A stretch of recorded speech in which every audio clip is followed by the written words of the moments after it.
Hi everyone, I'm Hiro. Welcome back to the CISA exam prep series. In this video, we are covering Chapter 1, Section 3, Risk-Based Audit Planning. Let's start with a simple question. Should an auditor give equal attention to every system, every process, every account? Sounds fair, but it doesn't work. There's not enough time. There's not enough budget. And if you spread your attention equally, the truly dangerous areas don't get the scrutiny they need. That's exactly why CISA is built around one core principle: the risk-based approach. Put your limited resources where the risk is highest. That's not a shortcut, that's smart auditing. Risk equal impact times likelihood. So, how do we measure risk?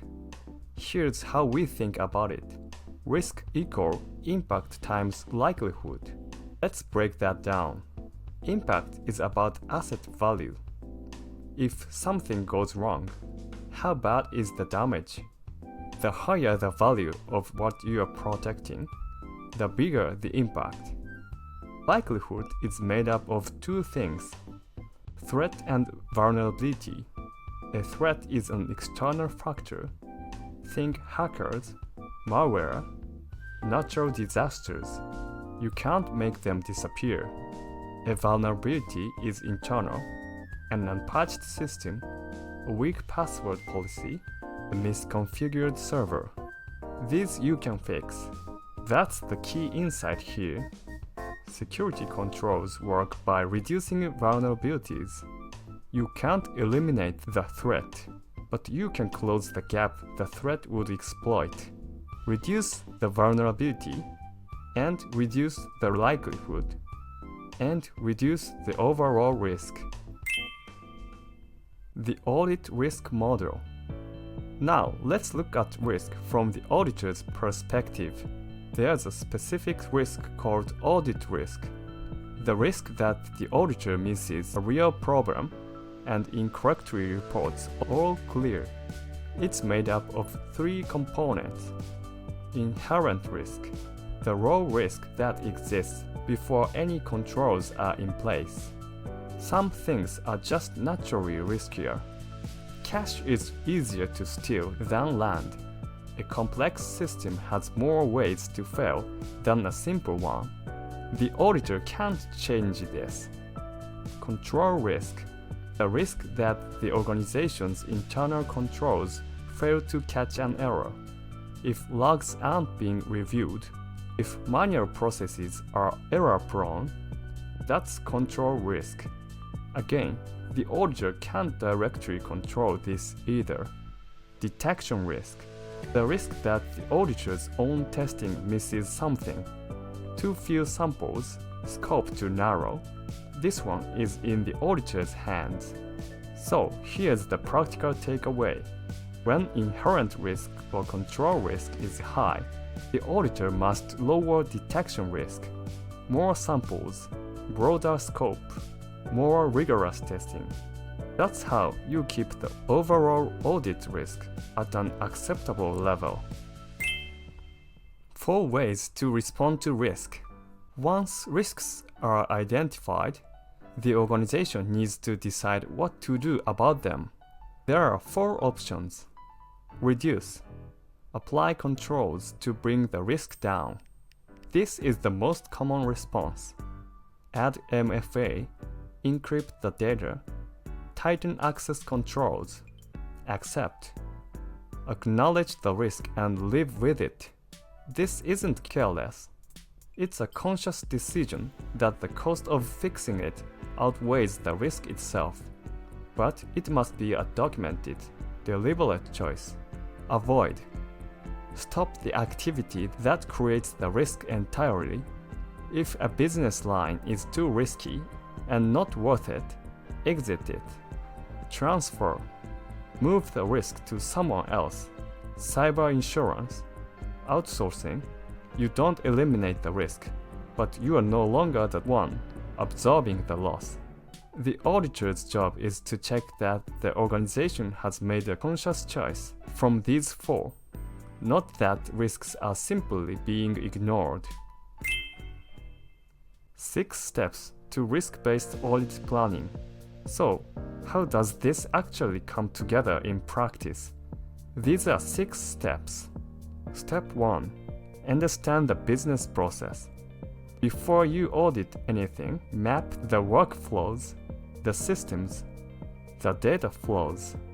You can't evaluate risk without knowing how the business actually operates. Step 2. Identify and rank assets. What does the organization have that's worth protecting? And which assets matter most? Customer payment data ranks higher than an internal address list, because the damage from losing it is far greater. Step 3. Identify risks. What threats and vulnerabilities apply to those assets? This is where you start building a picture of what could go wrong. Step 4. Evaluate risks. Score each risk by impact and likelihood. The highest scores get the most attention. This is where the risk formula from slide 2 becomes a practical tool. Step 5. Determine the risk response. For each high priority risk, which of the 4 responses applies? Reduce, accept, avoid, or transfer? Step 6. Build the audit plan. Now allocate your resources. Your best people, your most time, your deepest testing, all pointed at the highest risk areas. That's the complete cycle. Risk-driven from start to finish. Materiality. Focus on what matters. One more concept that works alongside risk. Materiality. Here's the core question. Would this finding actually change a management decision? If yes, it's material. It needs to be reported and addressed. If no, it's not worth the time.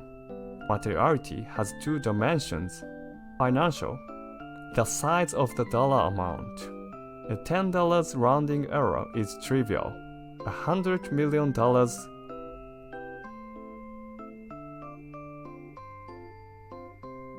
discrepancy is not. Non-financial. Legal exposure, reputational damage, safety risk. A data breach that affects millions of customers is material, even if the direct financial cost is unclear. The point is this: auditors are not looking for every possible mistake. They are looking for findings that matter to the business. Chasing small errors while missing critical ones is not good auditing. It's noise. Always ask, does this matter? Okay, let's wrap up. Risk-based approach. Focus limited resources where risk is highest. Maximum risk gets maximum attention. Risk equal impact times likelihood. Impact comes from asset value. Likelihood comes from threats and vulnerabilities. Controls work by reducing vulnerabilities. Audit risk equal inherent times control times detection. The only component the auditor can directly control is detection risk. When other risks are high, lower it by expanding scope and sample size. For risk responses, reduce, accept, avoid, transfer. Each is valid. What matters is that the choice is conscious and documented. 6 steps. Understand the business. Rank assets. Identify risks. Evaluate them. Choose a response. Build the plan. Materiality. Focus on findings that affects management decisions. Not every minor error. Alright, that's it for section 3. Thank you for watching, and I'll catch you in the next one.